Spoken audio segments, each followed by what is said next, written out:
Muy buenas noches a todos. ¿Qué tal? ¿Cómo están? Vamos a iniciar la sesión el día de hoy con el tema, el sistema registral peruano. ¿Cómo están? ¿Me escuchan fuerte y claro? Los que se están conectando a la sesión el día de hoy, por favor, confirmarme por la caja de comentarios si se escucha fuerte y claro. Vamos a iniciar entonces. Hoy es la tercera sesión no, es la cuarta sesión del diplomado, ¿verdad? Esta es la cuarta sesión del diplomado especializado en Derecho Inmobiliario. Iniciamos con el bloque de registral inmobiliario, con el tema, el sistema registral, ¿no? Peruano, y cómo se inscriben o inmatriculan los inmuebles en registros públicos, ¿ya? Ese es el tema puntual que vamos a tocar el día de hoy, ¿de acuerdo? Recuerden que la clase es teórica práctica. Vamos a desarrollar, vamos a ser muy puntuales, sé que estamos, las clases, básicamente lo que se busca es participación. Voy a hacer el contexto más o menos hasta las 8:45, ¿no? 8:45, casi 9 de la noche. Y a partir de ello, eh, disculpen, 9:45, 10 de la noche, a partir de ello luego abordamos un par de casos prácticos y también abordamos las preguntas que ustedes tengan a bien realizar. Recuerden que mientras se transmita la sesión, ustedes pueden hacer las preguntas por la caja de comentarios. Sobre el examen, ya está preparado para los que están inscritos en el diplomado, se les va a enviar para que lo puedan resolver sin ningún problema, ¿ya? Así que hoy van a poder tener el examen. Consta de 10 preguntas, son muy puntuales las preguntas, verdadero y falso, para que ustedes lo puedan tener. Bien, vamos a iniciar entonces el día de hoy. Mi nombre es Víctor Espinosa, soy abogado egresado de la Universidad Católica.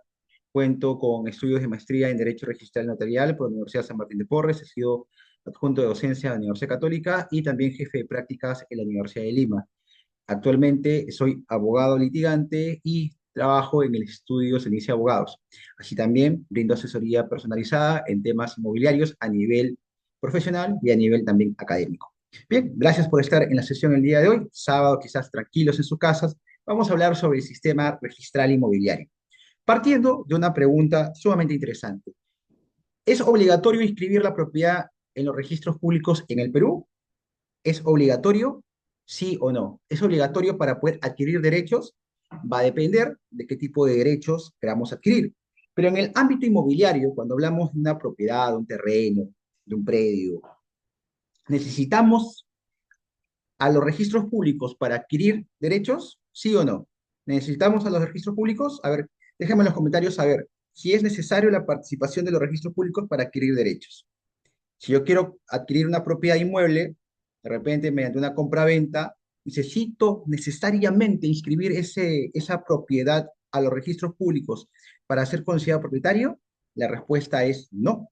Según nuestro sistema de transferencia de propiedad, la propiedad inmueble, bajo el artículo 949 del Código Civil, nos señala que para adquirir derechos inmobiliarios, mediante la compra-venta en particular, no necesitamos de una formalidad, no necesitamos de la participación de los registros públicos, no necesitamos de la elevación a escritura pública, basta el acuerdo de voluntades.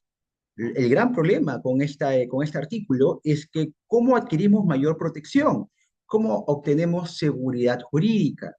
¿Para qué sirven los registros públicos? A ver, partamos de esa interrogante. ¿Para qué nos sirve registrar una propiedad? A ver, déjenme en los comentarios saber, ¿para qué sirve registrar un inmueble en SUNAR? ¿Qué nos otorga SUNAR? ¿Qué nos otorga los registros públicos al momento que inscribimos derechos? ¿Qué nos otorga? ¿Quién puede participar? A ver, vamos a ver las participaciones por acá. Señalan por acá publicidad registral. A ver, Javier, todos los que vayan a participar por audio, háganlo al final. Hoy estamos abordando parte teórica, hacia el finalizar la sesión, la última media hora es de participación, ¿no?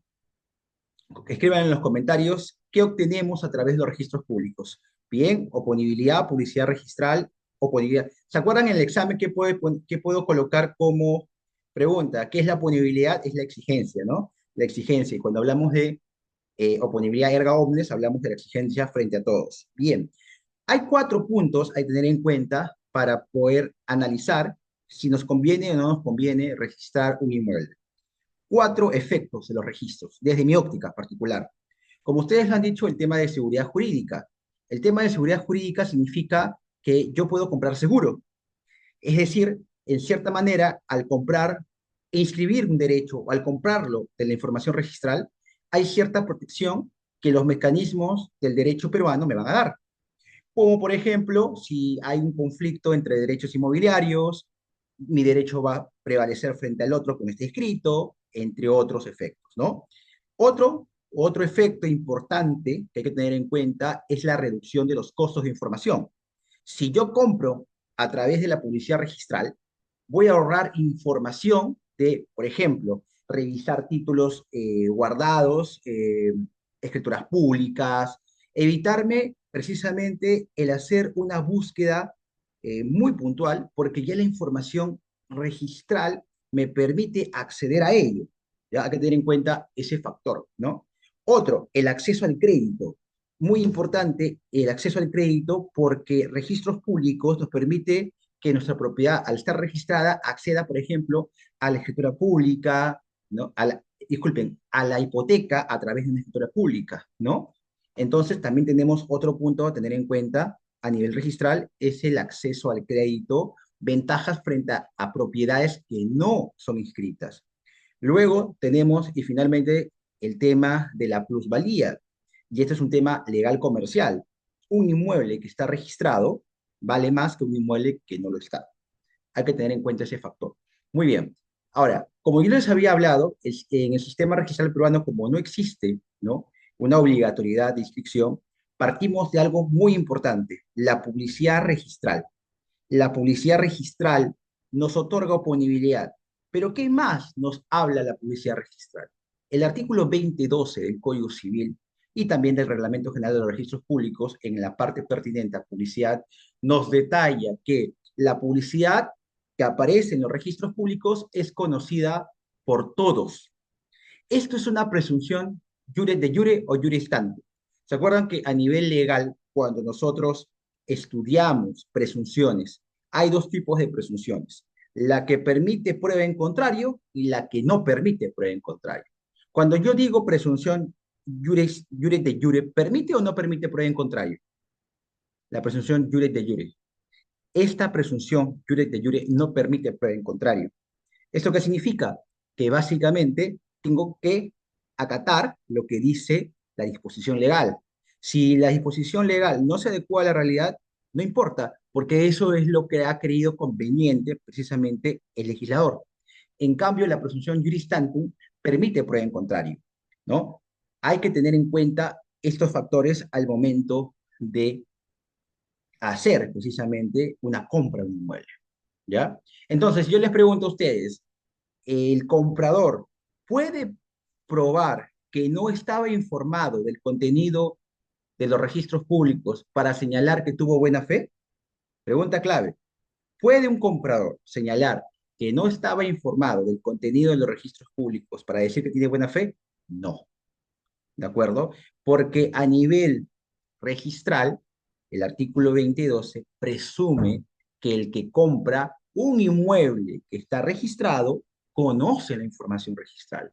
Más que una presunción, prácticamente es una obligación que le impone el legislador al que quiere hacer una inversión en temas de bienes raíces, en temas inmobiliarios, ¿no? En cambio, si la regla no se aplica al sistema registral, porque hay inmuebles que no están registrados, por ejemplo, un terreno iriazo, un terreno que no está en zona urbana y que nunca se inscribió. ¿Puedo aplicar la regla del 2012 de la publicidad registral a inmuebles que no están inscritos? No se puede aplicar, porque básicamente se aplica otra regla. Hay otra presunción y viene la publicidad posesoria. La publicidad posesoria está regulado en el Código Civil y nos dice algo interesante a nivel de protección de derechos patrimoniales. ¿Qué nos dice la publicidad posesoria? Se presume, ¿no? ¿Qué nos dice? Se presume que el poseedor, ¿qué es? Se presume que el poseedor es, a ver, ¿quién nos dice en los comentarios? ¿Qué presume la publicidad posesoria? Se presume que el poseedor es propietario. pero ese tipo de publicidad sí admite prueba en contrario. Entonces estamos frente a un escenario que en el sistema registral peruano, si tú inscribes un inmueble, se aplica la regla de 2012. Y si no está inscrito, ¿qué regla se aplica? ¿2012? No, se aplica la regla de la publicidad posesoria. Entonces, se presume que el poseedor es propietario, salvo escenarios, ¿no?, puntuales donde se pueda admitir prueba en contrario, ¿ya? Entonces, tenemos dos tipos de publicidades. Ahora, la pregunta es, ¿qué publicidad me conviene? ¿La posesoria o la registral? ¿Qué tipo de publicidad me conviene a mí? ¿La posesoria o la registral? ¿Quién me puede comentar? Por ejemplo, ¿qué prevalece más? ¿La información que aparecería en los registros públicos o la información que aparece, no sé, en documentos privados o la publicidad posesoria en general? ¿Qué me conviene más? A ver, ¿quién me deja en los comentarios? ¿Qué me conviene más? Depende, ¿no? Y eso es lo que vamos a analizar, porque actualmente se cuestiona que solo se revise la información que aparece a nivel registral. Si ustedes ven la aplicación de normativa particular de conflictos inmobiliarios, además de tener en cuenta que alguien revise registros públicos, hay que tener en cuenta que los registros públicos, ¿ya? Los registros públicos, el comprador no haya encontrado una falencia del sistema y se haya aprovechado de ello. Eso lo vamos a ver con casos prácticos, ¿ya? Entonces, hay de por medio un concepto interesante que está en nuestro sistema registral enquistado, pero hay que descifrar cómo lo entendemos. El criterio de la diligencia, que para otros se entiende como el criterio de la buena fe. Entonces, la buena fe es la diligencia que tendría una persona para poder, ¿qué cosa? Para poder adquirir derechos patrimoniales y que estos no sean cuestionados. Es decir, que la buena fe, diligencia, actúa de manera que un sujeto de derecho mantenga su adquisición por generar oponibilidad y esta oponibilidad no sea cuestionada. Les pongo un ejemplo. ¿Qué pasaría si ustedes le venden una propiedad a su hermano, ¿ya? Y luego esa propiedad que le venden a su hermano es cuestionada por un tercero que señala que ya me había comprado a mí el inmueble y que tiene un documento de fecha cierta que lo acredita y que precisamente es un documento de fecha cierta anterior a la inscripción de la propiedad de mi hermano. Pregunta clave aquí es, ¿mi hermano actuó de buena fe o de mala fe? ¿Mi hermano actuó de buena fe o de mala fe? ¿O hay otros elementos a determinar antes de dar una respuesta? Pues ahí partimos del tema, porque no basta solamente señalar la condición de parentesco, no basta señalar la condición de familiaridad, un contexto amical. Hay que ver la diligencia que tuvo mi hermano, al igual que cualquier comprador, que cualquier tercero. Si mi hermano, al momento de celebrar la escritura pública, revisó la posesión y no había ningún poseedor, por lo tanto no tenía forma de conocer que yo había vendido anteriormente la propiedad. Entonces mi hermano actuó como un comprador diligente independientemente del grado de parentesco que tenga conmigo. Conserva su derecho, ¿ya? Entonces hay que tener en cuenta estos factores al momento de saber si realmente la inscripción en registros públicos es lo óptimo, ¿ya? Entonces vamos a ver principios registrales. Hoy la clase es el sistema registral peruano, una introducción, obviamente. En la clase del día de mañana, que estamos recuperando debido a la ausencia que tuve el día de ayer, aplicaremos los principios a profundidad. Pero hoy tocaremos algunos de ellos, ¿de acuerdo? ¿Estamos claros hasta aquí con lo que estamos avanzando? ¿Estamos claros hasta aquí? ¿Sí? ¿Correcto? Continuamos entonces. Cuando queremos inscribir por primera vez un inmueble, hablamos de lo que se conoce como inmatriculación o primera de dominio, que viene a ser el acto en el cual se incorpora un predio a los registros respectivos. No solo un predio, un derecho, pero estamos estudiando registrar inmobiliario. Entonces estamos hablando de predios, ¿no? De predios inmuebles, ¿de acuerdo? Hay que tener en cuenta este factor. Ahora, cuando se registra por primera vez un inmueble, hablamos de una técnica que se llama folio real, ¿ya? Folio real. Recuerden este concepto. Por cada predio se abrirá una partida registral en el cual se extenderán todas las inscripciones que a este correspondan ordenadamente por rubros, ¿ya? Vamos a ver después una partida registral. Yo les voy a mostrar a ustedes cómo opera una partida registral, ¿ya? Em, en el diplomado, ¿no? Obviamente van a tener material sobre ello. Pero básicamente la partida registral te da una información resumida, ¿ya? Una información resumida. ¿Y quién resume esa información? ¿Quién es la persona que se encarga de resumir la información que ingresa a los registros públicos? Porque puede ingresar cierta información. Les digo que todo lo que está en un contrato y luego esto pasa a escritura pública, no necesariamente aparezca como un resumen o sea susceptible de inscripción. A lo que voy, tú puedes colocar la forma de pago, puedes colocar que el pago se hizo a un tercero, puedes colocar la forma en cómo se hizo los pagos en dos, tres armadas. Quizás cierta información no aparezca directamente en la partida, pero tenemos dos formas de enterarnos de ello. En primer lugar, el extracto. El extracto viene a ser precisamente la partida registral, la copia literal.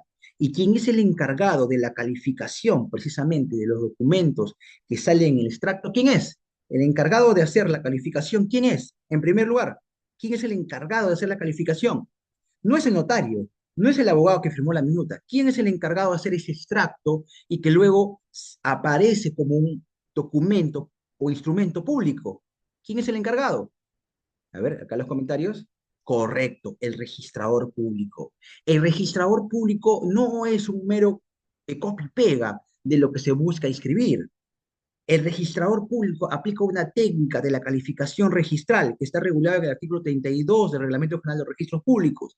Adecúa precisamente su conocimiento para saber si algo es susceptible o no de inscripción. Y tiene varias opciones al momento de calificar. Primera opción, inscribirlo. Algo sencillo. Luego, ¿qué puede pasar? Si no quiere inscribirlo, puede pasar dos cosas, o hasta tres. Puede pasar un escenario en el cual observe. La observación implica que tienes posibilidad de subsanar, porque falta una adecuación, faltan documentos, o quizás hubo un error al momento de tipear el documento, de escribir la escritura pública, solicitar la inscripción, y hay una imprecisión con el apellido, con el predio, etcétera, etcétera. Y eso se corrige con una escritura pública aclaratoria. No se anula el derecho a inscribir, no se cuestiona el fondo del derecho, puede ser observado, pero también puede ser tachado. Y la tacha involucra particularmente el rechazo a la calificación. Existe una calificación de por medio, pero la calificación rechaza el instrumento para que sea inscrito, para que aperture precisamente una nueva hoja en el documento. ¿De acuerdo? Pero también puede pasar que hay una esquela de liquidación. ¿Qué significa eso? El registrador ha revisado, pero señala, ¿saben qué, señores?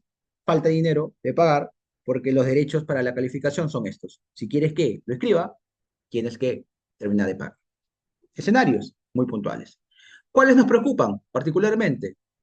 El de la tacha.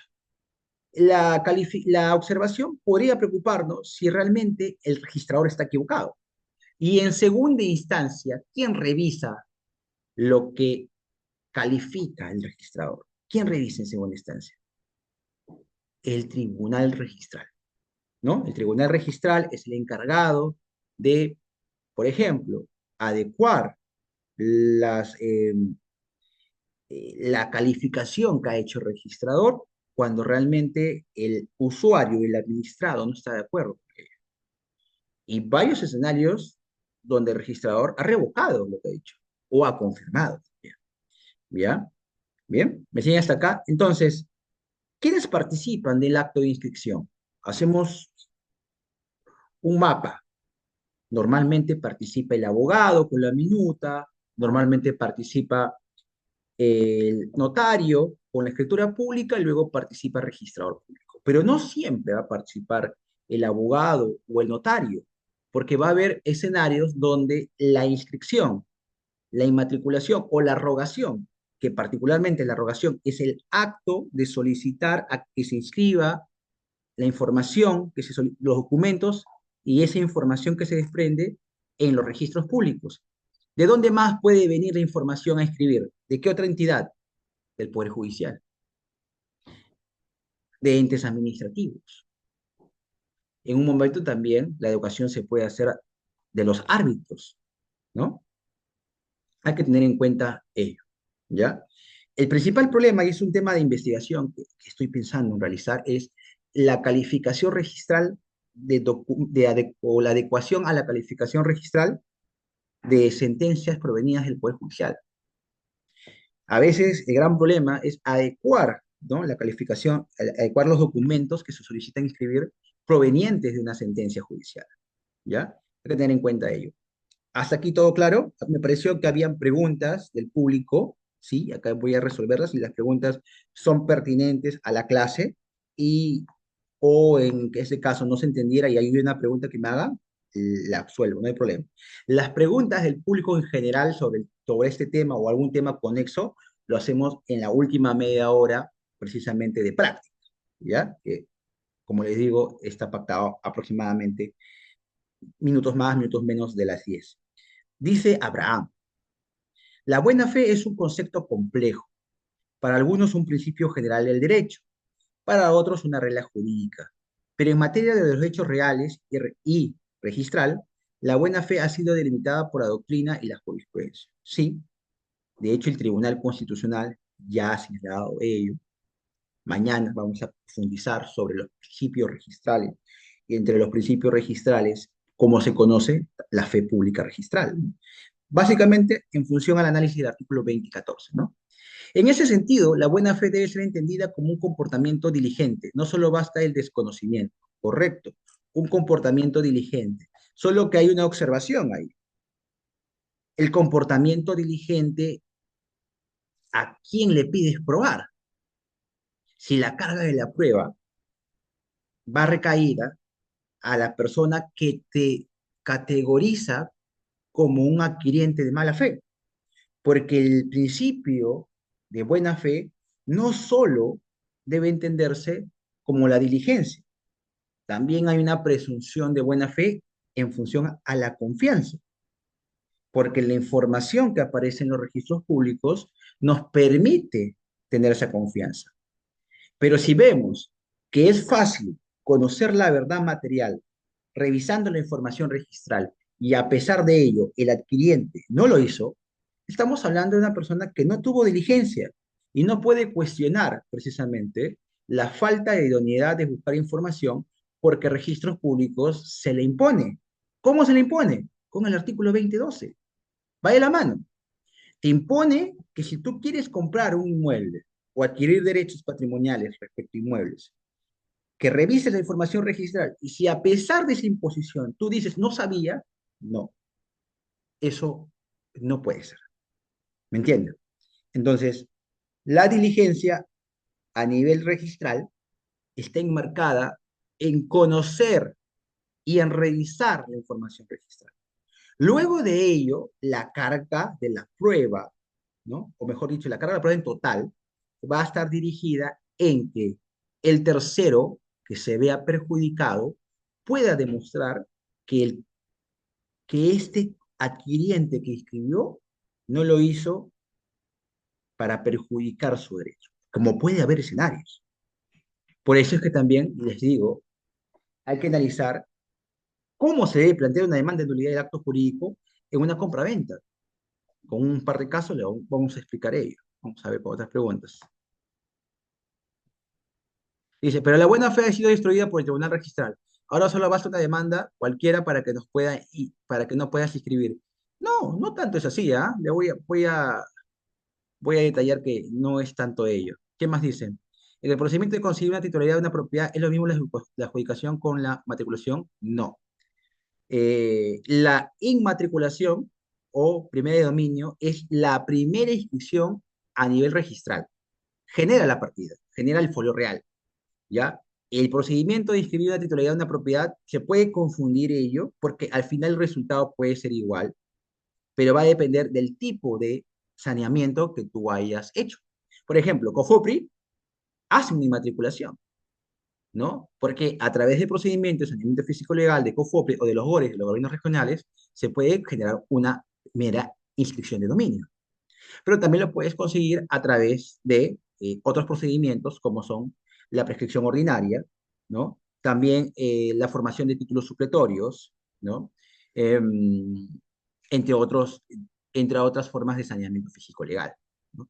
Entonces, al final tienen el mismo objetivo. Es como la inmatriculación lo ves como la forma en la cual llega una propiedad a registros públicos, una propiedad inmueble, y lo que me acabas de decir sobre el tema de la adjudicación o la titularidad es que tú puedes conseguir titularidad extrarregistral y simplemente lo que quieres es publicitarla a través de los registros públicos.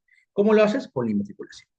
La inmatriculación es el paso final, pero tú puedes ser considerado titular de un inmueble antes de los registros públicos. O sea, no es que seas propietario recién con la inscripción, ¿me entienden?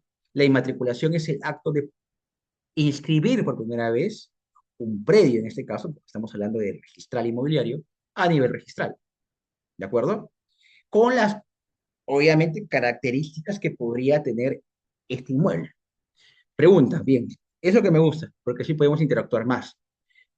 A propósito del folio real, ¿qué opinión tienes sobre el principio de especialidad que ha sido regulado hace un tiempo en el Código Civil, el artículo 2017A? ¿Por qué era necesaria? Buena pregunta. ¿Ya? Eso lo voy a hacer acabando el tema, porque esa pregunta obedece a principios registrales, y principios registrales lo voy a ver mañana, pero está bien, lo voy a tomar en consideración. Pero un poco la respuesta, pero para no profundizar ello, a entrar en críticas, es que básicamente lo que se busca escribir, ¿no?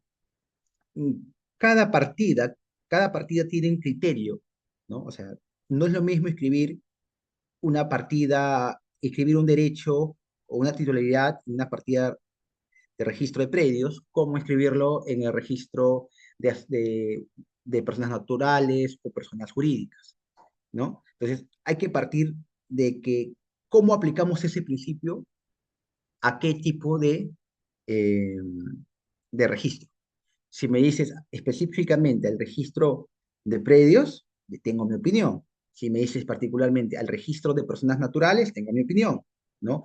Porque si bien es cierto, los principios registrales son aplicables a todo el contexto registral, el tema particular en el registro de predios es muy interesante, porque recuerda que los registros de predios tenemos una regla. ¿Cuál es la regla? Y ahí viene un poco para complementar con la pregunta. No todo acto es susceptible de inscripción en los registros públicos.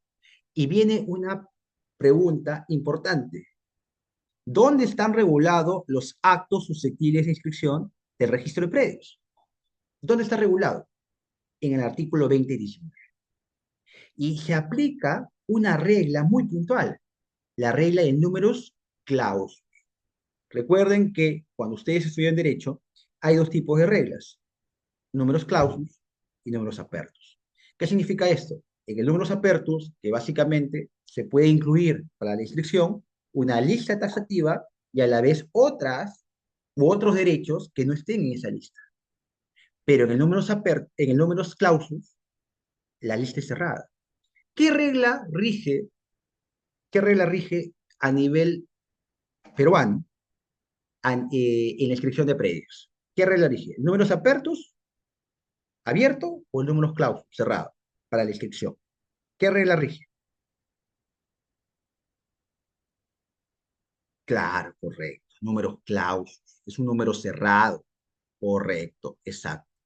La ley tendría que introducir precisamente eh, un tipo legal, como lo dice el compañero, para que realmente esto valga.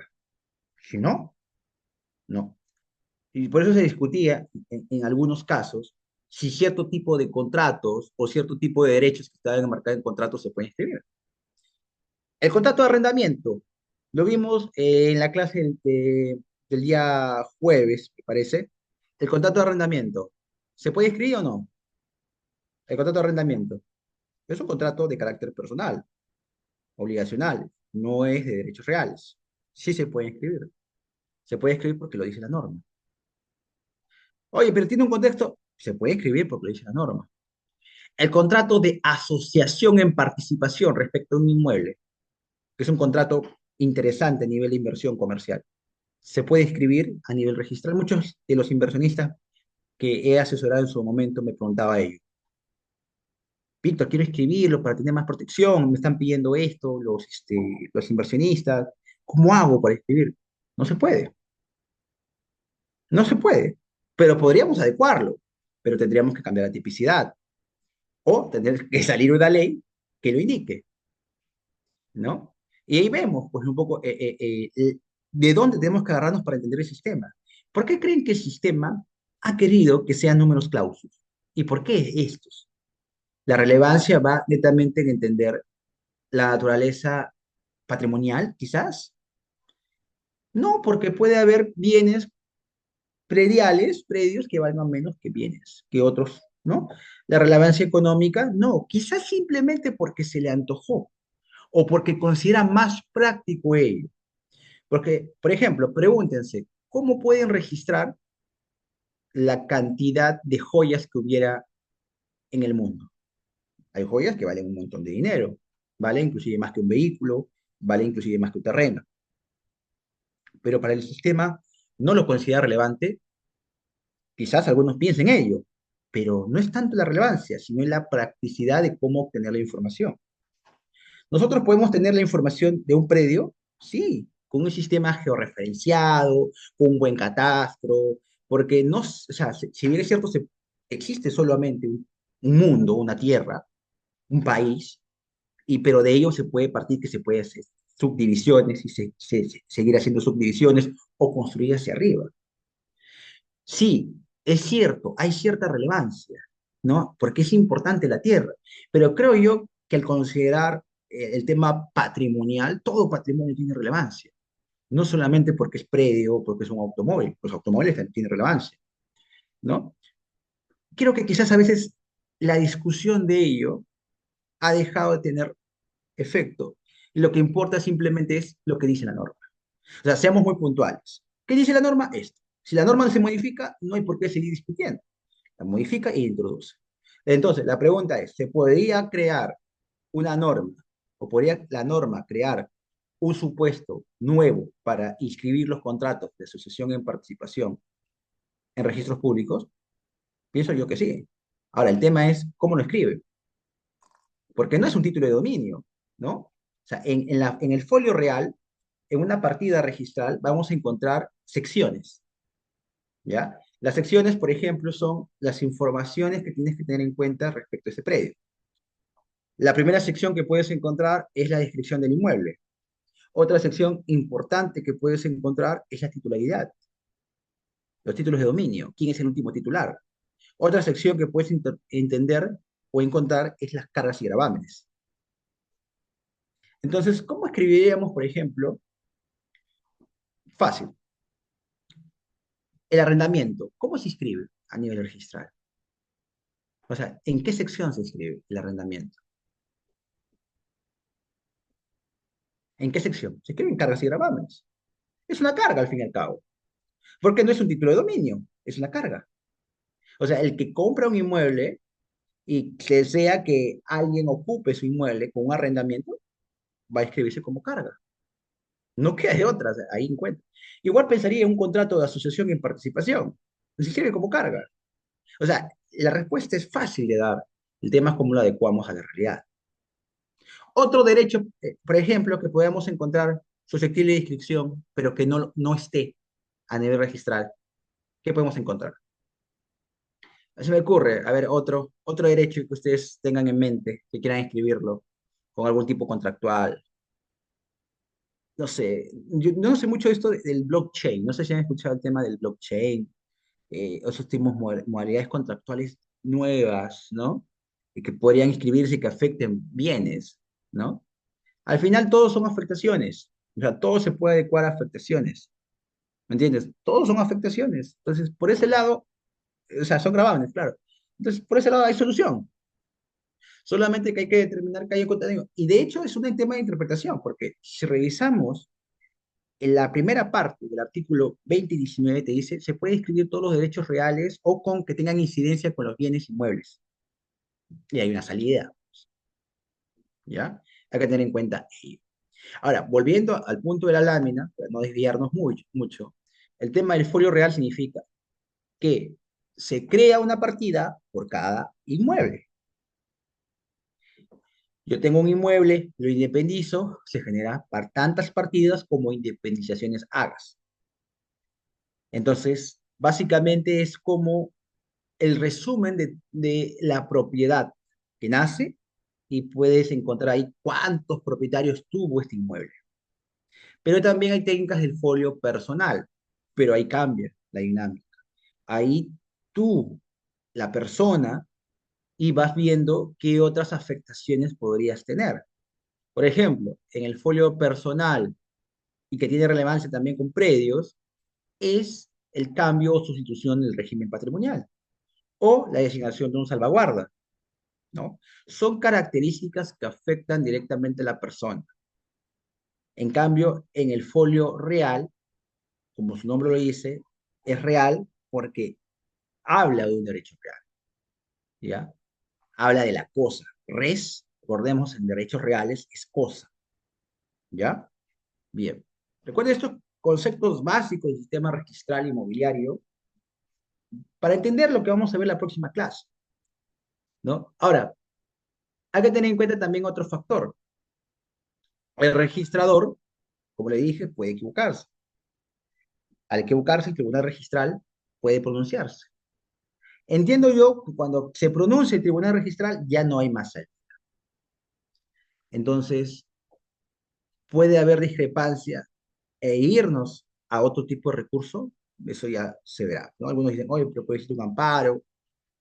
Vamos a ver incluso en estas clases que el tribunal registral puede equivocarse incluso, puede equivocarse.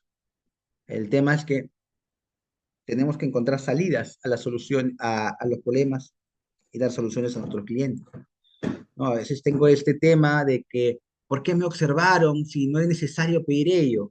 Yo inclusive tengo ahorita pendiente una respuesta del tribunal registral ante una inscripción.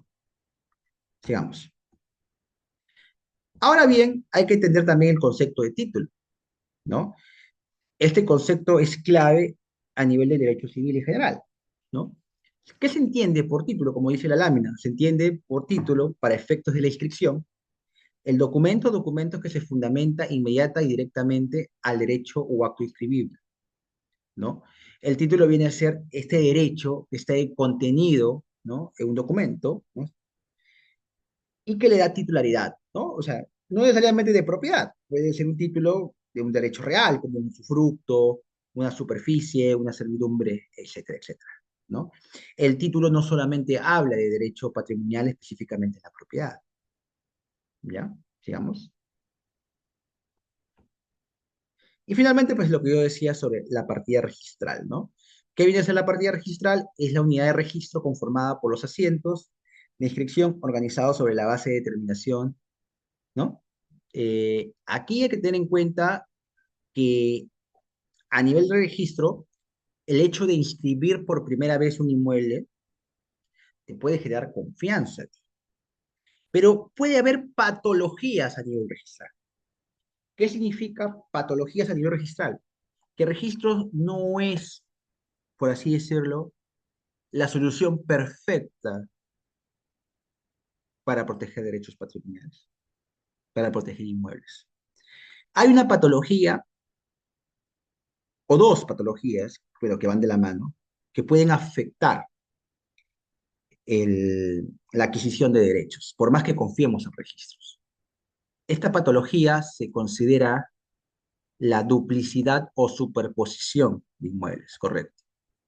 Esta duplicidad de partidas viene a ser una patología que tiene solución, pero hay que tener cuidado entonces, porque si partimos de la idea de que registros es lo idóneo, ¿no? Entonces, ¿por qué existe el problema? Antes de dar respuesta a la duplicidad y superposición, ¿por qué existe el problema de la duplicidad?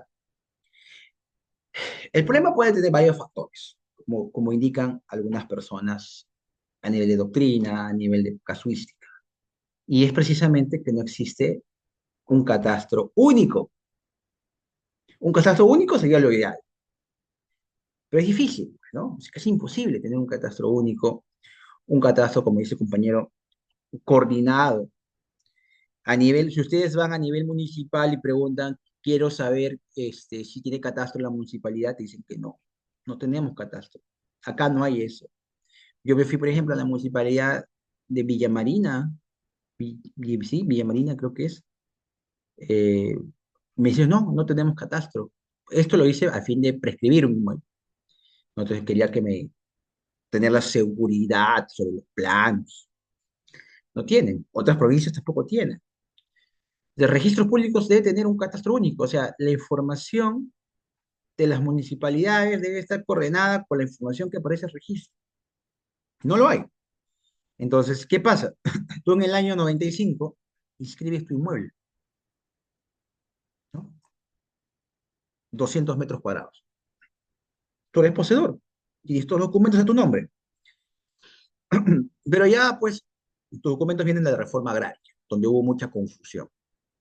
Y viene otro vecino, dice, también quiero escribir mi propiedad. Y se escribe una propiedad, se generan dos partidas, casi simultáneas, una en el 95, otra en el 96. Y chocan. O sea, cada uno tiene 200 metros cuadrados, pero justo a nivel de la información que aparece en registros, tú estás ocupando 50 metros de mi propiedad. Y ahí entramos en conflicto. No es que hay una superposición real de las cosas. O sea, no es que estemos en disputa por la posesión, no, nada que ver. Ahí es un problema netamente de información que aparece en los registros. ¿Y cuál es la solución? ¿Cuál es la solución a la duplicidad de partidas o superposición? ¿Qué partida prevalece? La más antigua. Entonces, lo que te dice registros públicos es que, además de confiar en los registros, tienes que apurar. Tienes que generar oponibilidad en el tiempo. Entre más antigua sea la partida, porque miren, puede pasar lo siguiente. Nada tiene que ver el último adquiriente. Tu partida es 95 y se conservó el titular ahí hasta la fecha. Han pasado más de 30 años. Yo inmatriculé cuando tenía 25, tengo 55, y viene una persona y me dice, ¿sabes qué? Yo soy titular del inmueble, tengo la partida registrada acá, yo lo inscribí en el 94. O mejor dicho, mi abuelo lo escribió en el 94. Mi papá lo heredó de mi abuelo y yo lo heredado de mi abuelo. Oye, pero yo he estado todo el tiempo. Sí, a nivel registral puede ser que pierda, pero tengo otras soluciones. Porque recuerden que los registros públicos, y esto hay que entenderlo bien, al igual que el tema procesal, son herramientas del derecho civil. Entonces, sí, o sea, formalmente puedes cuestionar la partida, no te lo niego, porque esas son las reglas de la publicidad en registros. Pero yo tengo otra alternativa. Como yo he estado en posesión, yo puedo hacer un juicio, porque el hecho que tú me canceles mi partida menos antigua no te da derecho a desalojarme inmediatamente. Tendrás que iniciar tu juicio de desalojo por ocupante precario, por así decirlo, ¿no? Y yo voy a hacer un juicio de mejor derecho y propiedad paralelo a una prescripción. Claro, estoy invirtiendo dinero, lo sé. No, no sería lo óptimo, porque se supone que el registro debería protegerme. Pero vemos falencias a nivel registral. ¿Falencias que se pueden subsanar en algún momento? Sí, ojalá. Pero yo les comento en líneas generales que eso pasa en el sistema registral peruano. Por eso que no es tan perfecto. No lo podemos comparar y eso un poco hay que entenderlo cuando los juristas o abogados pro registral digan, tenemos que pasar inmediatamente al sistema registral, porque en Alemania, porque en otros países así se usa y hay seguridad. La realidad de Alemania, la realidad de otros países no se puede aplicar a la realidad peruana. ¿Es un ideal? Sí. ¿Podemos compararlos y buscar comparar lo bueno y traerlo a Perú? Sí, pero hay que adecuarlo, ¿me entiendes? Entonces, no se puede simplemente decir porque en Alemania funciona, es porque Alemania tiene un mejor catastro, Alemania tiene un sistema de calificación distinto. Si ustedes revisan las normas alemanas sobre el tercero de buena fe, es distinto acá, ¿entienden? Entonces, partimos de ahí. Entonces, hay que entender el sistema registral peruano, esta es mi posición, obviamente, como un sistema de publicidad, no de adquisición de derechos. Los derechos ya se adquirieron, ¿ya? Incluso les diría que la hipoteca, ¿no? Que la hipoteca nace como derecho antes de la inscripción. Lo que simplemente se busca es la confirmación de este derecho, ¿no? ¿O me equivoco? O sea, cuando ustedes se financian con un tercero, con un banco, con cualquier persona natural, ¿acaso no firman antes un contrato de préstamo con garantía hipotecaria? Claro, para ser persecutoria la hipoteca, sí tiene que escribirla, pero el derecho nace antes. Entonces, ningún derecho nace en registros públicos. Ninguno. Ninguno. Vamos a partir de ello. Ningún derecho nace en registros. ¿O ustedes creen que algún derecho nace en registros públicos? Siempre parte de algo más. Siempre parte de la escritura pública, siempre parte, además, de la voluntad. Se dice, y eso lo vamos a ver también mañana, que en el tema de eh, la autonomía de voluntad en la rogación, hay dos excepciones. Cuando hablamos del principio de rogación, hablamos de que toda solicitud a registros públicos viene de parte. O sea, una persona viene y solicita la inscripción. Nunca se puede inscribir algo porque al registrador se le ocurrió. ¿Me entiendes? O sea, viene porque tú lo solicitas, viene porque lo solicita el notario, viene porque lo solicita el juez u otro funcionario. Pero hay excepciones, por ejemplo, a la rogación, pero hay una excepción interesante que es la excepción por errores materiales, que el registrador se da cuenta y lo puede corregir. Pero hay una excepción interesante que es la hipoteca legal. La hipoteca legal es una excepción al principio de rogación, pero donde se demuestra que el derecho ya es preexistente, que es el derecho de crédito. ¿Qué protege una garantía real, al fin y al cabo? A diferencia de un derecho real. ¿Qué protege una garantía real? ¿Qué protege una garantía real? Entiendo yo que todos los que están acá son casi abogados, bachilleres o estudiantes, ¿no? Entonces, algunos saben más que otros. El crédito, correcto. Entonces, la pregunta es, ¿la hipoteca legal nace, ¿no? ¿Nace antes de la inscripción o con la celebración del acto cuando hay un crédito pendiente? Nace, o sea, lo que hace simplemente el registro es publicitar situaciones jurídicas y dotarlas, obviamente, de oponibilidad. ¿Ya? Eso es lo que quiero que entiendan. ¿Ya? Bien, acá hay otra pregunta, dice.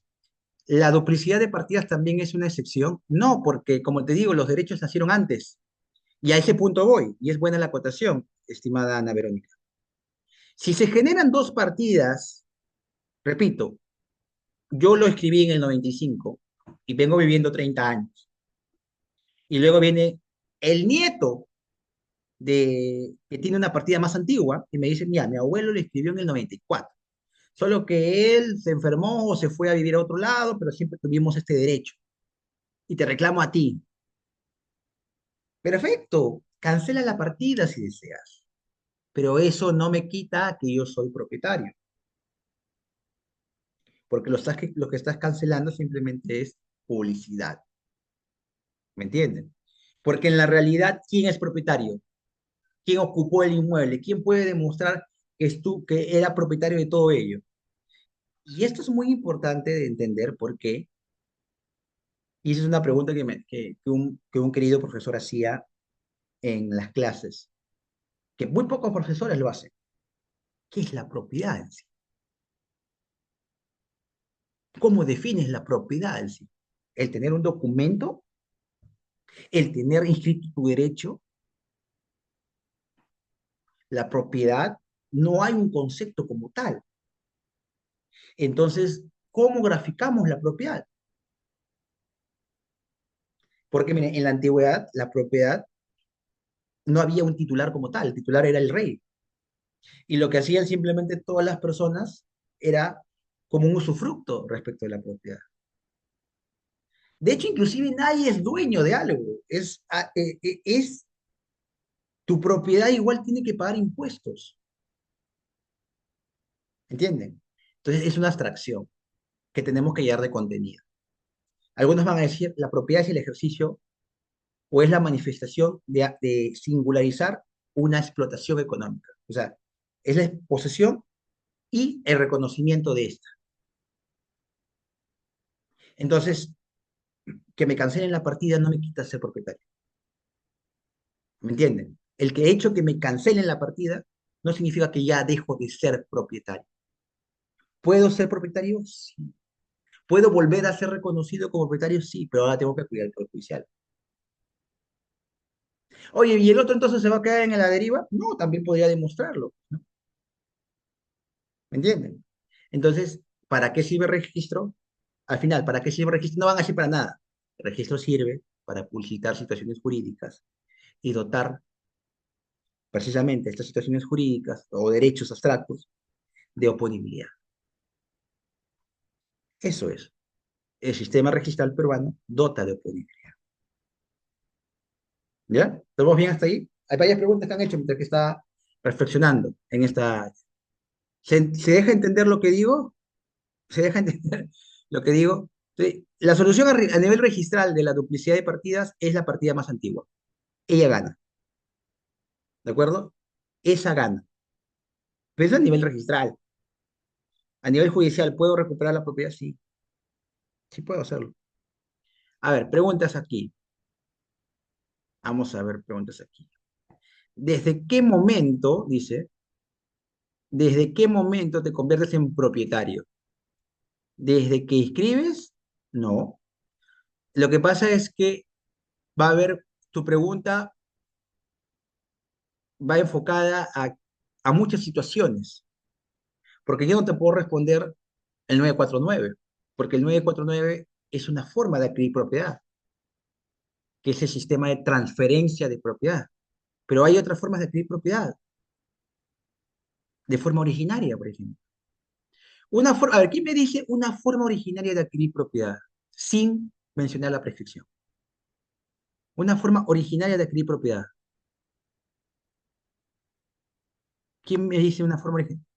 Muy bien, hallazgo. Perfecto, Abraham, muy bien. Otra, accesión, ¿no? Accesión es una forma de adquirir propiedad también. Donde ahí participa la voluntad de un tercero para transferirme la propiedad, no. Entonces, cuando se hace la pregunta, ¿cuándo adquiere propiedad? Va a depender de la forma en cómo se busca adquirir la propiedad. Especificación y mezcla, bueno, puede ser. Pero en temas inmobiliarios, difícil aplicar especificación y mezcla. Accesión, Mónica, por ejemplo. Tu terreno, construiste un primer piso y tu hermano o algún amigo, o como el caso de los suegros, ¿no? Tienes tu pareja y los suegros te dicen, ¿sabes qué? Construye en mis aires. Y tú no independizas y construiste. Se adquiere esa construcción por accesión. Esa construcción también es una propiedad. O otra, aluvión y abulsión, cuando se desprende un pedazo de terreno y pasa a otro. Son formas originarias de adquirir la propiedad. Entonces, la pregunta es, ¿cuándo se adquiere propiedad? Dependiendo de la forma de adquisición, cuando se cumpla con el supuesto. Igual, consecuencia jurídica, supuesto de hecho, consecuencia jurídica. Claro, pero aluvio sí es un supuesto de accesión. Sale más pregunta. ¿Qué haces en caso de superposición de partidas en un proceso de prescripción adquisitiva mínimo. Lo que pasa es que la persona que pierde, ¿no? Por tener su partida menos antigua, va a poder plantearla ante un juicio de prescripción y va a ganar, siempre y cuando tenga la posesión, obviamente. Pero si ese que ocupó, o sea, el que tiene la partida menos antigua, encima recién está ocupando 3 años, no va a poder plantear prescripción. O sea, la solución del derecho material no es para todos. O sea, también tienes que cumplir las condiciones de. Ahora, me pueden decir, pero Víctor, no solo por prescripción, también puedes verlo como un mejor derecho de propiedad, ¿no? Pero difícil, porque recuerden que incluso, y esto le digo, no solo eres propietario, o sea, no basta decir que eres propietario si no has conseguido los. Y esto es un tema de debate. Ustedes se preguntarán que el 949 te dice la sola obligación de enajenar, ¿no? Y hay un debate en el cual, ¿qué tiene que hacer el que te transfirió? Además, para que se cumpla la adquisición. No es firmar un contrato, sino hacer que tú prevalezcas en la adquisición. Y es una obligación muy particular. Y entonces el sistema te dice, si quieres tener protección, tú eres propietario, pero ¿sabes qué? También puede haber otro conflicto con otro propietario.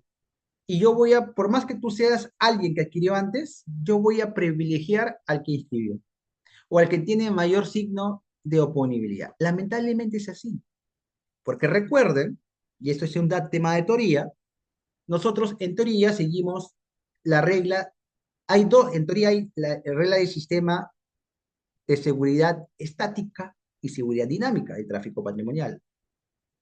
La seguridad estática lo que busca es proteger el derecho del propietario, a como dé lugar. Y la seguridad dinámica del tráfico lo que hace es, ¿sabes qué? Me conviene que haya transferencias. ¿Qué teoría adopta, en cierta manera, el sistema registral peruano, o el sistema de transferencias, o el sistema de adquisición de titularidades peruano? ¿Qué sistema opta? ¿Cuál? ¿Estático o dinámico? El dinámico, porque le conviene, precisamente, que haya circulación de la riqueza. Si tú eres propietario y no has generado signos de oponibilidad, pierdes. ¿Ya? Pierdes. Así de sencillo. No sé, ¿alguno de ustedes es religioso o o ha leído alguna de las parábolas?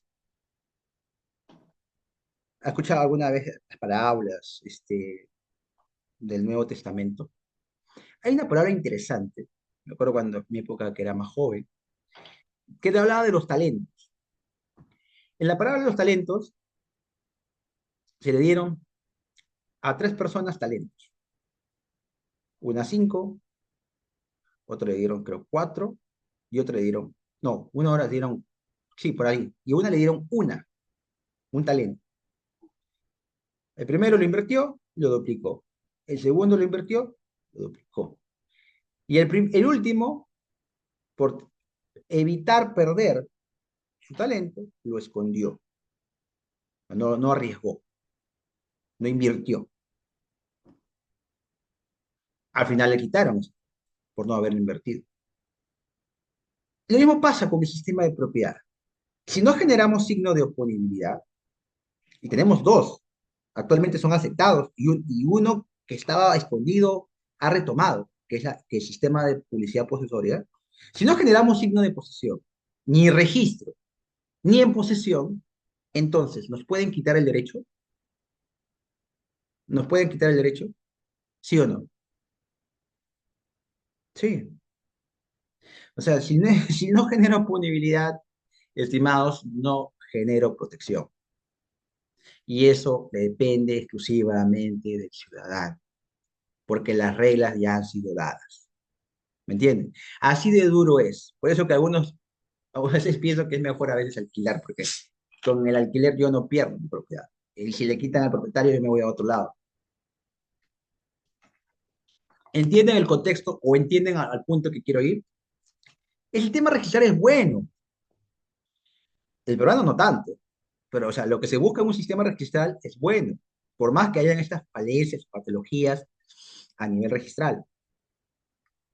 ¿Cuál era la definición de oponibilidad? Exigencia, pregunta de examen. Y cuando alguien te dice algo es oponible, erga omnes, algo es exigible frente a todos. ¿De acuerdo? Otra pregunta dice, ¿la seguridad dinámica se materializa en el 2022 y 2014 del Código Civil? Sí, y también en el 1135 del Código Civil y en otras normativas, ¿no? O sea, lo que se busca es agilizar el tráfico patrimonial, porque si no, estuviéramos, imaginemos una cadena diabólica, ¿no? De plantear nulidades, tras nulidades. Pero eso no enerva, pues obviamente, que haya personas que aprovechándose del tráfico patrimonial, de la seguridad dinámica del tráfico, quieran aprovechar esto, como lo hizo quién en su momento. ¿Quién se quiso aprovechar de esto? Claro, con falsificación de documentos y todo ello. Había un boom, ¿no? Un tema de tráfico de terrenos. ¿Se acuerdan? En su momento hubo un problema, ¿no? Con un personaje, correcto, con un personaje que aprovechó un poco este tema y dijo, uy, acá hay muchas formas de quitarle propiedad a los verdaderos titulares. Y a raíz de ello hubo modificaciones a los principios registrales. Se modificó el artículo 2013, se modificó el artículo 2014, ¿no? Eh, Detallando que la legitimación, que es el 2013, si bien es cierto aún, o sea, el sistema registral no convalida nulidades. Ojo, el 2013, que es el principio de legitimación, te habla de que hay una presunción de lo que se escribe es verídico, pero admite por el contrario. O sea, yo puedo plantear una nulidad de ello, no convalida. O sea, no que te confíes que ya escribió tu derecho y queda ahí, ¿no? ¿Ya? Bien, correcto, estamos bien. Creo que había más preguntas por acá. No sé si hay más preguntas acá. Estamos bien con el tema. Entonces, para poder acabar a las 10 y pasar a la ronda de preguntas abiertas.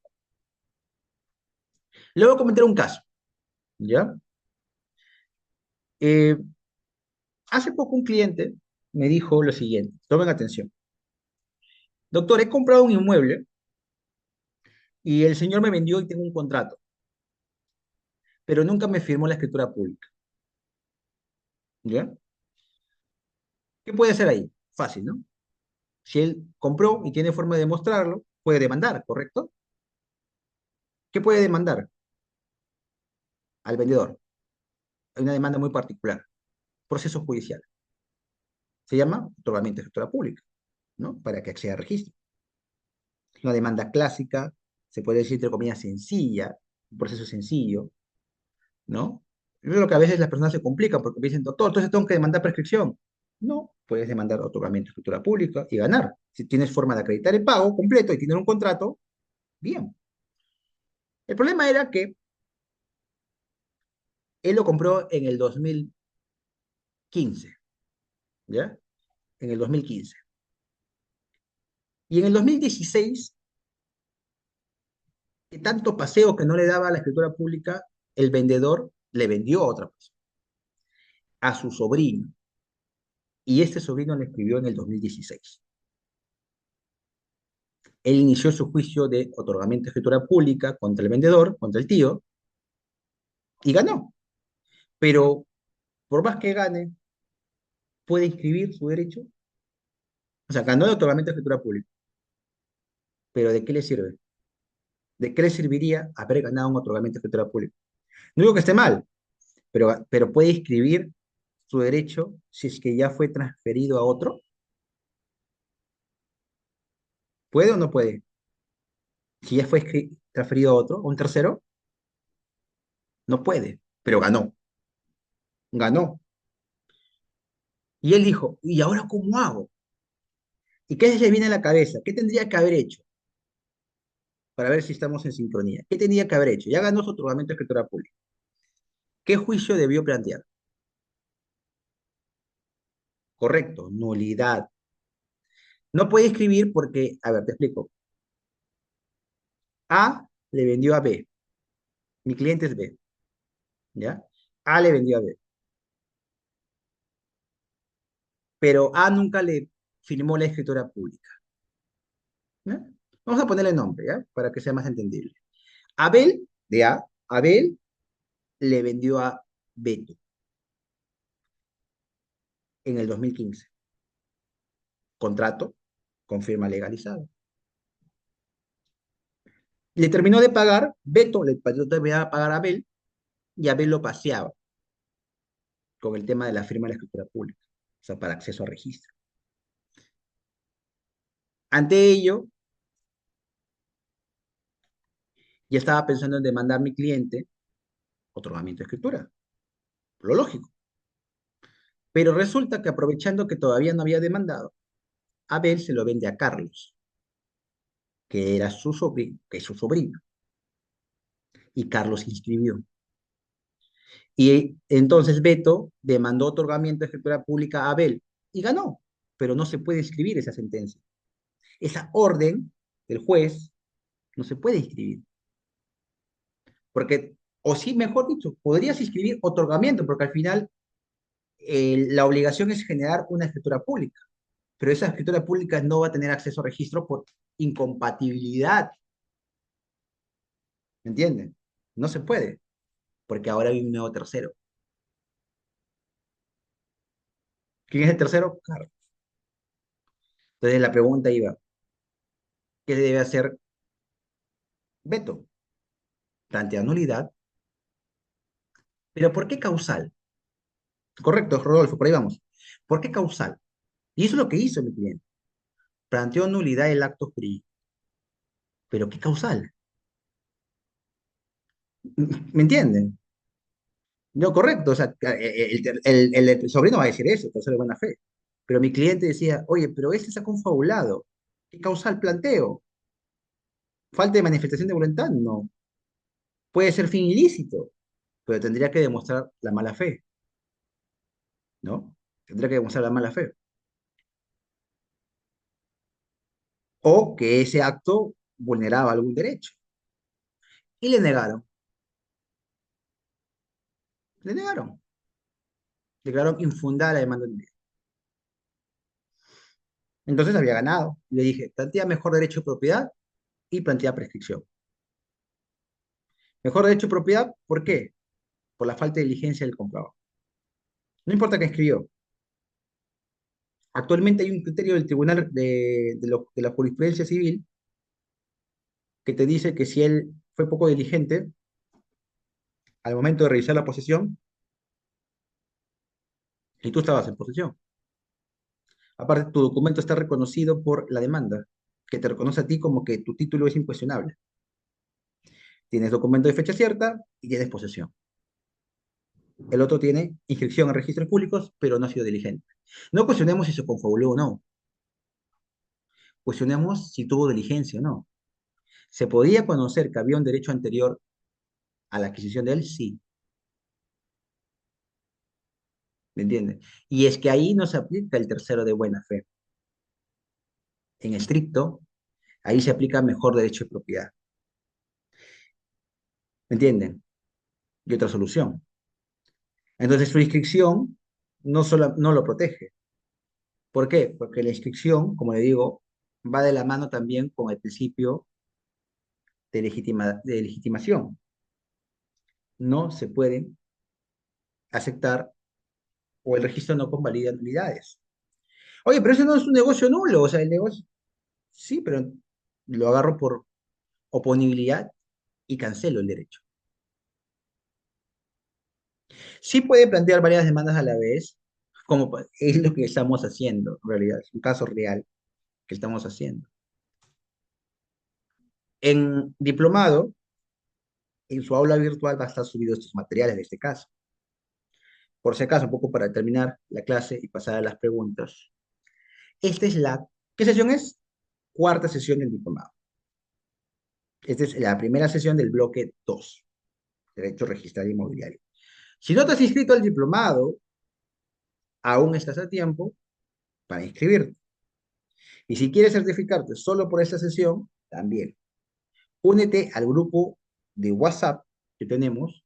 Si estás unido, perfecto, porque estamos subiendo bastantes cursos ahora, cursos, diplomados, etcétera. Así que agrégate y no te salgas, porque ahí mandamos promociones exclusivas, descuentos, sorteos y también los accesos a la plataforma, ¿ya? Y recuerda que si eres alumno, tienes mayores beneficios. Bien, yo termino la clase ahora, porque en medio de corrido no he tenido break, normalmente siempre doy un break de 10 minutos, me voy. Acabo la clase ahora, pero paso a la ronda de preguntas. A micrófono abierto, si desean, solamente levante la mano, o si desean poner ahí su pregunta, yo la respondo en este último bloque. Unos 15, 20 minutos de preguntas, si hubiera, y si no, terminamos la sesión para que puedan ver una película, pueden pasar en familia. A ver, vamos con las preguntas. El proceso de otorgamiento de escritura pública se puede inscribir de manera cautelar en la partida registral. Todo, todo proceso judicial puede solicitar la anotación de la demanda. Entonces, si hay una connotación patrimonial, yo podría haber solicitado, o mi cliente pudo haber solicitado, en su debido tiempo, la cautelar ante esta negativa del propietario de transferirle registralmente, ¿no? Y obviamente, al inscribirse en la cautelar, el tercero no puede decir, oye, no sabía que no había un proceso, pues, ¿no? Pues es correcto. Todo como anotación de demanda. Y ahora, el gran problema es que los jueces, y no sé por qué están pidiendo, que demuestre por qué debería yo anotar la demanda. Oye, no te basta decir, no te, yo digo, ¿no? Juez, e incluso yo planteo cautelares dentro del mismo proceso. Magistrado, si usted me ha emitido la demanda, no, me da ganas de decir otra palabra, si usted me ha emitido la demanda, sabe que sigue un proceso. ¿Cómo es posible que me pregunte por qué tengo que demostrar que haya una afectación? Bueno, pienso yo que lo hacen por un tema formal, ¿no? Pero no tengo que explayarme más allá de decir que estoy en un proceso judicial. Señores, o sea, no se ha inscrito en mi derecho y esta persona puede vender la propiedad. ¿Cómo más te explico que necesito que se inscriba la medida cautelar? Si vieran, que siempre mando las cautelares y a veces me preguntan, no, tienes que acreditar que existe verosimilitud, la demora para acreditar que te perjudica. Magistrado, o sea, ya no sé cómo decirle que, mire, necesito que esto salga rápido. Y lamentablemente a veces las medidas cautelares demoran. Bueno, fuera que lo admita rápido. Gran problema ello, ¿ya? ¿Qué otra pregunta tenemos por acá? Acá, pero Ana había preguntado, el mejor derecho de propiedad gana, no necesariamente que, el que escribe primero. Recuerda que el elemento que va de la mano con la inscripción o con el documento es la buena fe. Y la buena fe debe entenderse como la diligencia de no perjudicar el derecho de un tercero. ¿Me entienden? O sea, no solo lo vean como que, ah, ya, el que primero escribió ganó. No, no, no, no, no. Puede ser que hayas inscrito, pero no tengas buena fe, porque lo hiciste en detrimento del derecho del tercero, de alguien que sabías que había adquirido propiedad. ¿De acuerdo? Bien, vamos a ver si hay otra pregunta. ¿Todo claro hasta acá? ¿Hay preguntas de repente por micrófono? Vamos a ver, siguen preguntando por acá. A ver, Mónica, ¿hay algún beneficio, alguna preferencia de compra para un inquilino que está viviendo más de 10 o 12 años en un departamento? Mira, vamos a leer el código. Buena pregunta. No tiene mucho que ver con el tema, pero igual la respondo. Lo que pregunta Mónica es saber si tenemos una especie de derecho preferente o retracto. ¿Ya? El retracto está en el artículo, si bien la memoria no me falla, 599 del Código Civil. ¿Ya? 599. Vamos a ver si hay algún beneficio, ¿no? porque está taxativo los que tienen derecho de retracto. ¿Y qué es el derecho de retracto? Básicamente esta preferencia en que si el dueño de la propiedad va a vender un inmueble, los que están favorecidos con el retracto pueden adquirirlo en detrimento de ese tercero. A ver, ¿quiénes están favorecidos con el retracto? ¿Quién tiene derecho al retracto? El copropietario, el litigante en caso de venta por el contrario del bien que esté discutiendo judicialmente, el propietario en la venta del usufructo y a la inversa, el propietario del suelo y el superficiario en la venta de sus respectivos derechos. ¿Dónde está esto? 599. Los propietarios de predios urbanos divididos materialmente en partes, el propietario de la tierra colindante cuando se trata de venta de una finca rústica cuya cabida no exceda unidad. No. El arrendatario no tiene derecho a preferencia. No tiene derecho a retracto. No tiene. Pero podría colocar el arrendatario en su contrato una opción de compra. Pero eso tiene que estipularlo en el contrato, con lo cual lo obliga al vendedor a respetar esa opción de compra, que es distinto. Lo que pasa es que hay obligaciones que te estipula la ley, pero también contractualmente las partes pueden obligarse a, ¿de acuerdo? Entonces, la respuesta es no existe ninguna ley, pero contractualmente se pueden obligar, sí, ¿de acuerdo? Tener en cuenta ese factor. Sí puede comentar lo del fallo del tribunal registral respecto a que ahora basta con notar una demanda para no poder inscribir. No es que no puedas inscribir, o sea, el tercero que compra, sabiendas que hay un proceso judicial, compra con riesgo. Y puede haber otro comprador de que, y varios compradores, ¿no? Y al final, este derecho que se plantea, por ejemplo, un mejor derecho de propiedad, una escritura pública, ¿no? En cierta manera, neutralizaría el tema de la buena fe.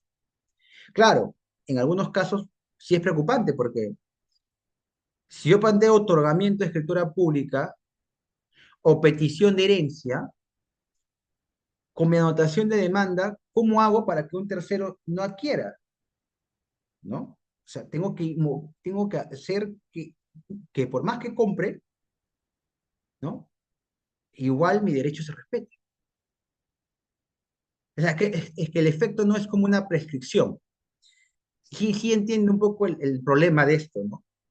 Que puede haber una persona que compre a sabiendas que hay una anotación de demanda y se lo manda un tercero y se lo sigue pasando un tercero. Y entonces, ¿qué pasa con la sentencia? ¿Se debe respetar? Sí. Y por lo tanto debe haber una adecuación a la cancelación de la partida registral de los terceros. Porque están comprando sabiendo que hay un proceso judicial. En una prescripción no interesa mucho ello porque la prescripción va contra cualquier tercero que hubiera. ¿Ya? Otra pregunta. ¿Y en una deuda del banco puede interponer mejor derecho de propiedad contra un propietario y tercero? Lo que pasa es que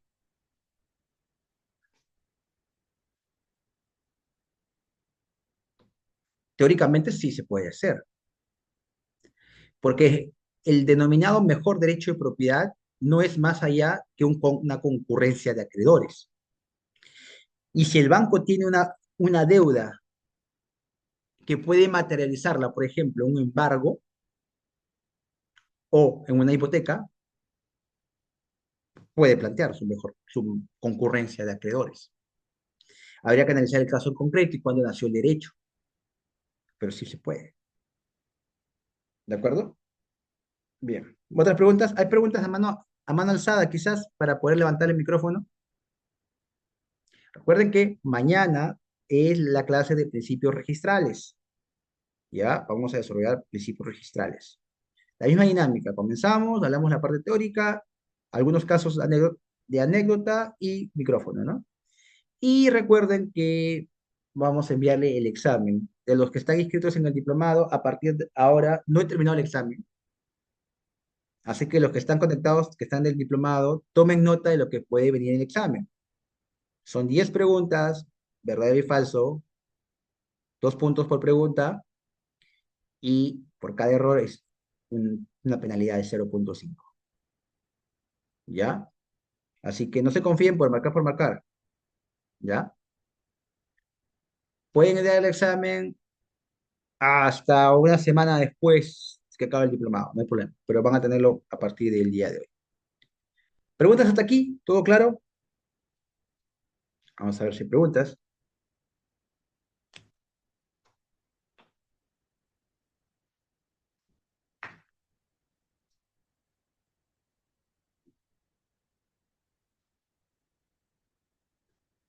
Otra pregunta dice, para solicitar división y partición de una herencia, ¿ya? ¿Es necesario que todas las propiedades estén saneadas? No, no es necesario. Legalmente hablando, las propiedades le puedes adquirir la titularidad sin necesidad de registro. Entonces, al tener titularidades, lo que hace el juez es decir, mira, somos propietarios y no vamos a llegar a ningún acuerdo sobre la inscripción. Mi hermano no quiere sanear la propiedad, pero somos titulares. Acá está el título. Señor juez, solicito que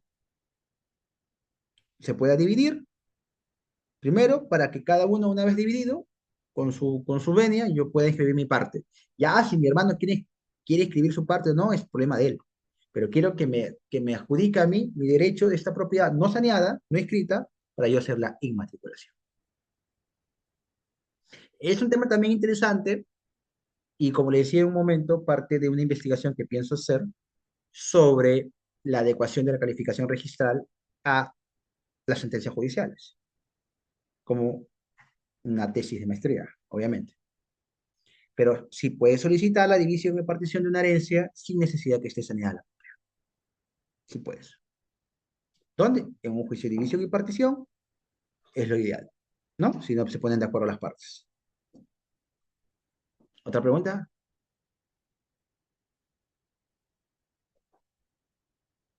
Vamos a esperar sus preguntas.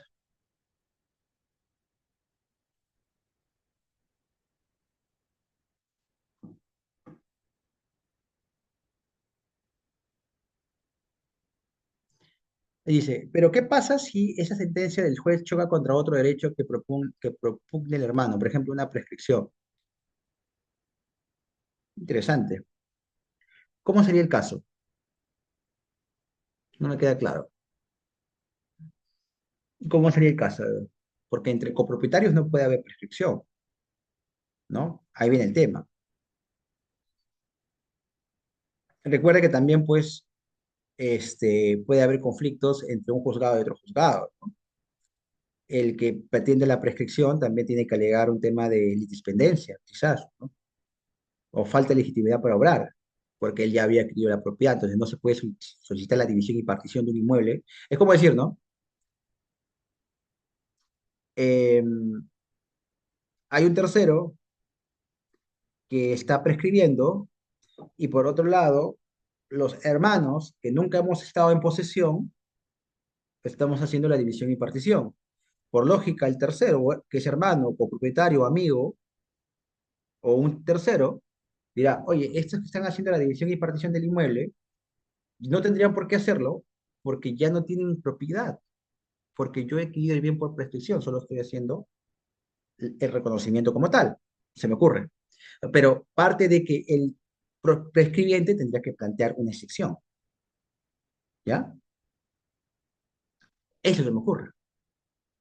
No sé si respondí tu pregunta, ¿ya? ¿De acuerdo? Bien. Recuerden que por el grupo, también ustedes, los que están en el diplomado, pueden hacer preguntas.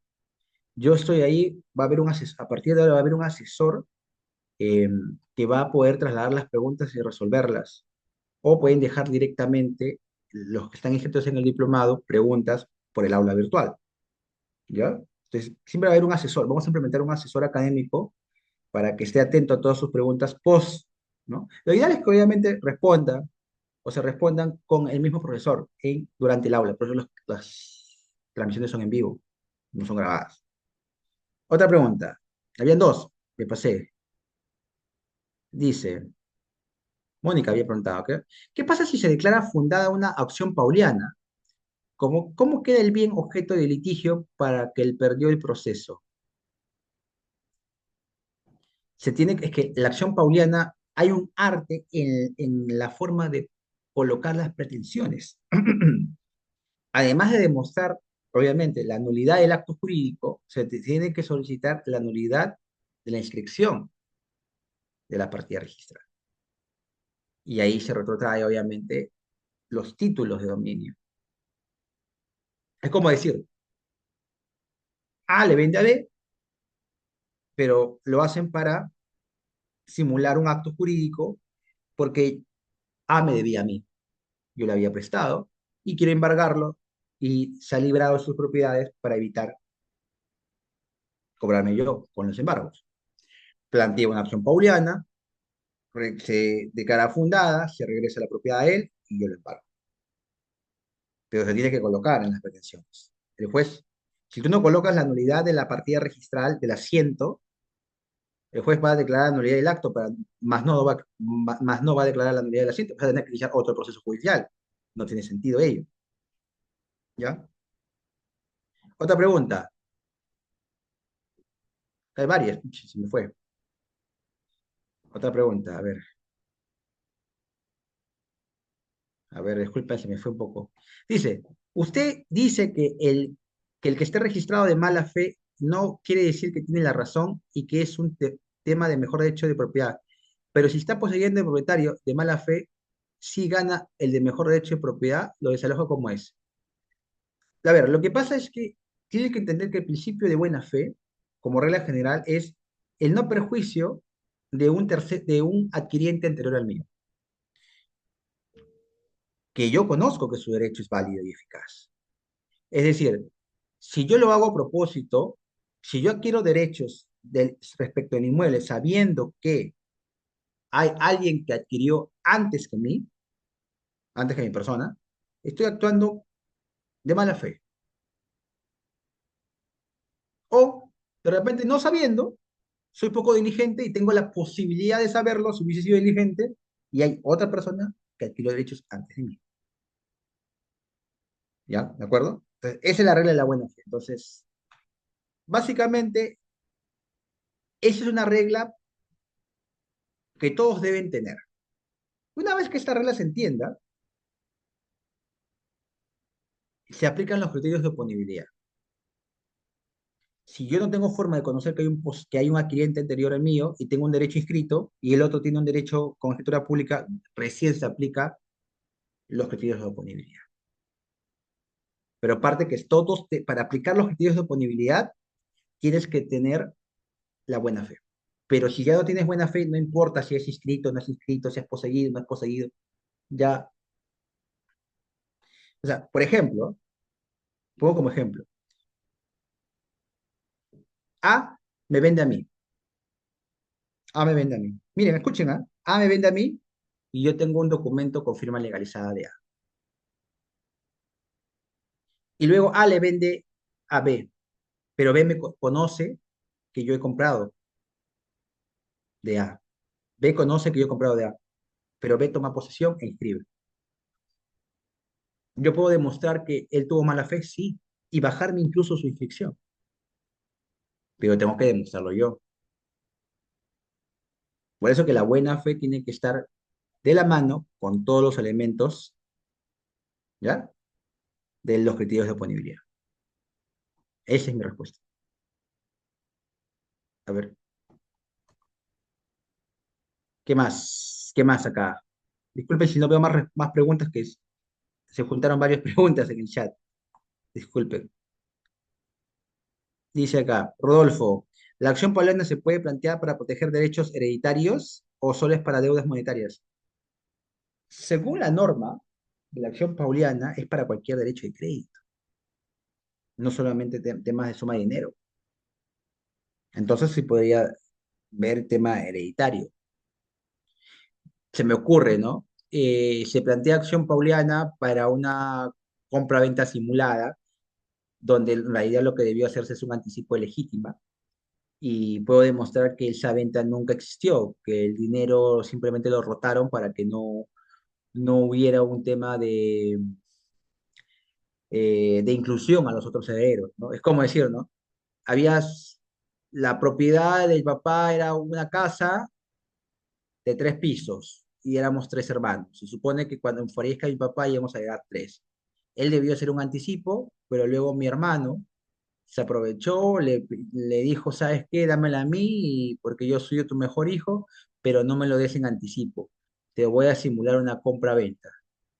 Y no existió esa compra-venta. ¿Podría ser una acción pauliana? Podría ser. Pienso yo, teóricamente hablando, que sí se puede. ¿De acuerdo? Bien. ¿Prontos hasta aquí? ¿Todo ok? Perfecto. Mañana nos vemos, estimados. Ha sido una clase fructífera. Nos fuimos de corrido, no hubo break. Agradecerles por su participación. Recuerden, ya estamos en la cuarta sesión del diplomado, mañana es la quinta y la sexta es el día jueves. Así que si no te has inscrito en el diplomado, aprovéchalo. Igual este diplomado va a estar abierto para todos ustedes cuando quieran animarse a certificarse. No obstante a ello, no obstante a ello, recuerden que las promociones que se dan cuando el diplomado está en marcha solo es exclusiva ante el diplomado. El regalo del diplomado virtual adicional más el taller es exclusivo para el diplomado en vivo. ¿De acuerdo? Muchas gracias a todos. Nos vemos el día de mañana, 8:30 igual, 8:30, 8:40, más tarde lo iniciamos. Cuídense a todos. Por ahí me escriben, si hay alguna pregunta adicional que no puedo contestar, me escriben por interno. ¿De acuerdo? Por el grupo de WhatsApp. Nos vemos. Cuídense. Chao.